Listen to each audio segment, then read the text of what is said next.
I am a Konkani novelist and I have 33 novels to my credit written in Kannada script, and some of them have been transliterated into Devanagari script from Goa.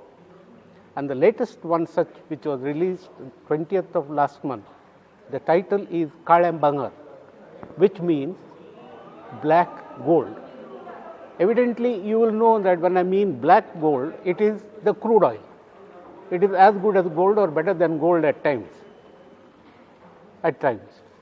You see, now what is this plot about? What is this story about? It's a voluminous book, 450 pages.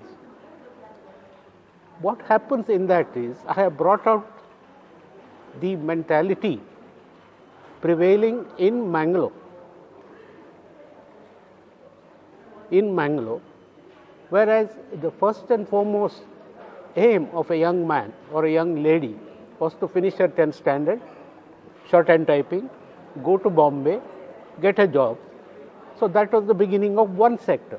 Then another sector were in tile factories, coffee estates, tea estates, and all such things. And education was continuing at the same time.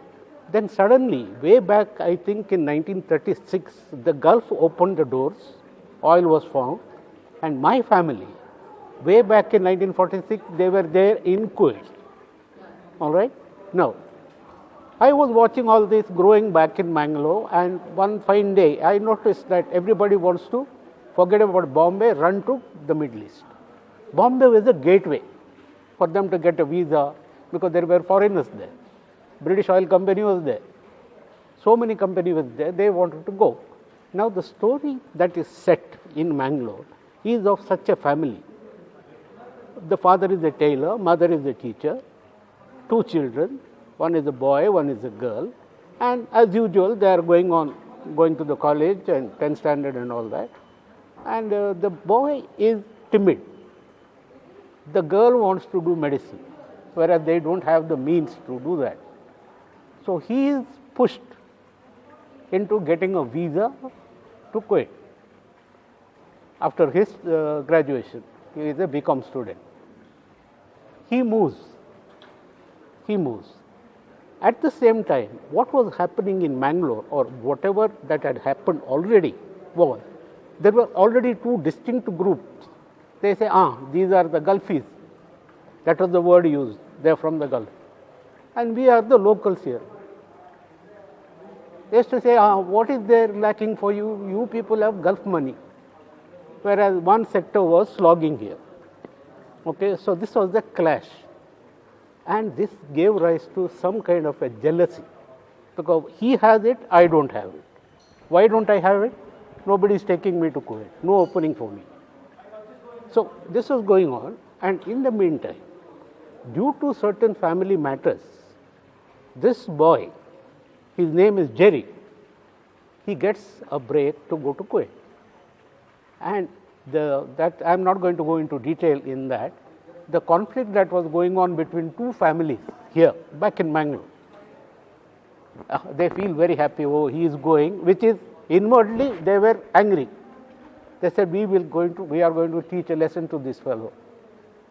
So when he is leaving for Kuwait, they give him a packet of opium seeds, which is used in our cooking. We call it kaskas. And this poor boy did not know that it is banned in the Middle East. Punishment is severe. You are smuggling drugs. So he goes and lands in Kuwait without the knowledge that that packet is in his. He knows the packet is there, but he doesn't know what it is. Some auntie had given it, give it to my son or my daughter-in-law, and that's what it is. What happens there? They go through the luggage and they find this. They ask him, what is this? He doesn't know. They make him sit and send it to the lab. This is what is happening in Kuwait. Personally, I was there for 16 years, so I know the inside out of their setup. He is made to sit there. This is August 2nd, 1990. If anybody remembers the date, that was the night Iraq invaded Kuwait. The plot, as you say, it thickens there. The airport is invaded and this fellow is waiting in the lockup. From there, what happens? Nobody knows back in Bangalore whether he has reached Kuwait at all. They don't. He just disappears from the face of the earth. The next part of the book, his travails. He doesn't know the language, he doesn't know the people, contacts are cut, no radio communication, nothing. And his adventure, I won't call it adventure, it is a bitter experience. Whereas he could locate certain Indians who come to his help, unknown people, totally unknown people. And the invasion takes place and he is stuck there. With 52 days he is stuck there, no contact, nothing. Details I have given, but I am not going to narrate them here. Okay, the plot builds up. Somehow he is located by some people known to his family who are in Kuwait now. They locate him and they try to help him out, but now he has to come out of the country. What's happening next is the climax of the whole story. The Indian embassy, which came to our rescue. I was one of the victims of this invasion. My young wife was there and teenage daughter was there. So what I underwent, or 1.48 Indians underwent, is narrated in the second half of the book. And the Indian embassy, as you might remember, assigns the entire fleet of aircraft, including Indian Airlines and Air India, to bring us back. It is one of the largest airlifts in the history of the world. And we have come back in one piece, including my character, my protagonist, with one suitcase, and I always say one suitcase and one soul. So this is the price this boy had to pay for his clamoring for KALLEM BHANGAAR, that is black gold, that is crude oil. So that is the novel about. No. As I told you, only Indians were 1.48 lakhs in those days. They were doing all kinds of jobs. Some were in high positions, whereas to talk about myself, I was in the refinery in maintenance and planning.